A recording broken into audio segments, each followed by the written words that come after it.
দেখে মনে হতে পারে ফিলিস্তিনের গাজায় বর্বরোচিত ইসরায়েলি হামলার কোনো ধ্বংসস্তূপ। তবে এটি কোনো ধ্বংসস্তূপ নয়, এটি পহেলা বৈশাখের আনন্দ শোভাযাত্রায় মোটিভ বানানো মানিকগঞ্জের চিত্রশিল্পী মানবেন্দ্র ঘোষের বাড়ি, যা গত রাতে আগুন দিয়ে পুড়িয়ে দিয়েছে দুর্বৃত্তরা।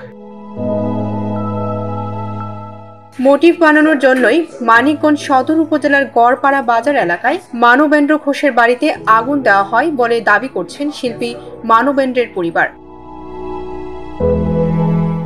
স্থানীয়দের ধারণা, ফ্যাসিস্টের মুখাকৃতি বানানোর সন্দেহের জেরে দুর্বৃত্তরা এই ঘটনা ঘটিয়ে থাকতে পারে। আইন শৃঙ্খলা বাহিনীর সদস্যরা বলছেন, চিত্রশিল্পী মানবেন্দ্র ঘোষের বাড়িতে আগুনের ঘটনায় গুরুত্ব দিয়ে তদন্ত করা হচ্ছে। প্রধান উপদেষ্টার প্রেস উইং থেকেও এর তথ্য জানানো হয়েছে। মানিকগঞ্জের পুলিশ সুপার ইয়াসমিন খাতুন জানিয়েছেন, জড়িতদের শনাক্ত করে দ্রুততম সময়ে ব্যবস্থা নেওয়া হবে। মানিকগঞ্জের জেলা প্রশাসক মানোয়ার হোসেন মোল্লা জানিয়েছেন, পুড়ে যাওয়া বাড়িটি জেলা প্রশাসনের উদ্যোগে পুনর্নির্মাণ করা হবে। ডেস্ক রিপোর্ট, ভোরের পাতা।